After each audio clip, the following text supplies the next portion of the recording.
I'm Natalie Sawyer, presenter at TalkSport and co-host of the Weekend Sports Breakfast with Tony Cascarino. I got into presenting having done work experience at Sky, had a few years behind the scenes, was then given the opportunity to have a screen test, and luckily that all went to plan for me, so I became a presenter on Sky Sports News. I suppose the hardest role for a presenter, especially as a woman, is perhaps sometimes still having to prove that you do know what you're talking about. Unfortunately, we still live in that kind of world where there are people that don't quite believe in what you say, but there's more of us coming through, which is the main thing. There are plenty of good footballers who just speak so well, who I think could go on to make a wonderful career as a pundit.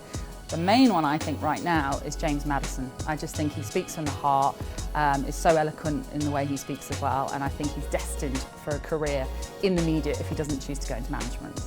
If I wasn't a TV presenter, I would have loved to have been a doctor. I just wasn't quite capable of doing that. So if I couldn't be a presenter, I couldn't be a doctor, I think I'd love to work with animals. I think everybody has disappointments in their career. I think for me, my biggest might have been when I was doing football for Sky Sports and then I stopped doing it. I felt like I didn't get going, and I'd have loved to have had more of an opportunity to have done that, broadcasting at football at outside broadcast. So that probably is my biggest disappointment, but we move on, and I've since been able to do that working at TalkSport. Overcoming disappointments, I think you have to believe in yourself, you have to reevaluate perhaps yourself a little bit, and then believe in yourself really, ultimately.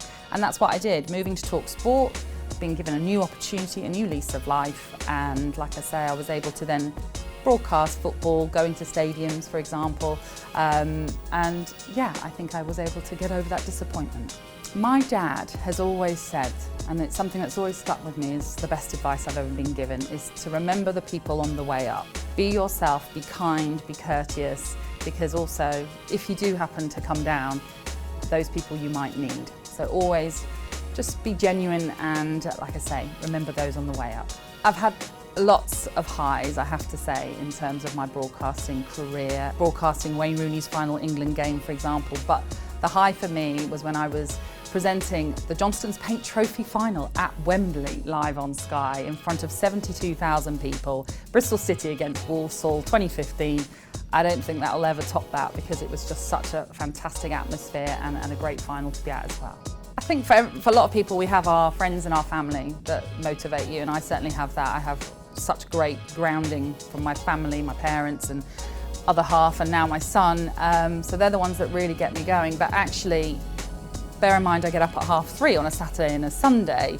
It's the team that I work with, such a great team to work with, and I'm very lucky and blessed to work with such a great group of people. So they're the ones that motivate me as well when I get into work. Sports media, I think, continues to evolve. When I started, I think it was really just TV and radio, but now you've got multimedia platforms, whether it's through social media or websites and all sorts like that. So I think it's just evolved massively because you can absorb your news from wherever you want to get it from, and I think it's only for the benefit really, because you can get your fast action reports from wherever you want to get them from these days, and you don't have to necessarily wait for the TV and radio to break it.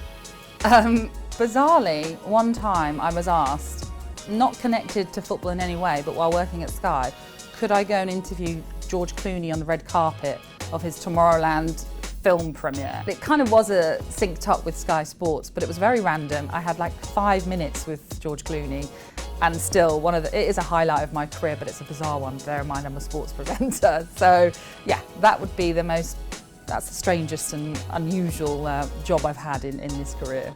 The best thing about working in football is it's our passion, isn't it? That's what we all love. I'm a Brentford fan, I love my club, and I get to talk about them, even if they do lose a game. So I think ultimately working in football, should be your passion.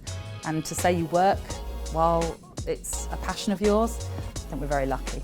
To be honest, the most shocked I've ever been when it comes to football is when Brentford won the playoff final. Brentford had a terrible playoff record, or we'd lost 10 playoffs. I'd been to pretty much all the finals, and to have beaten Swansea like we did to then get into the Premier League, still now when I think about it, is one of the most shocking moments as a Brentford fan. It was amazing, it was electric, but I still have to pinch myself that it happened. The one bit of advice I'd give to anybody that wants to work in this industry is do it because you love it. Do it because it's a passion, because then you're just going to enjoy it. And there's a lot of people that do their jobs on a daily basis that don't love it.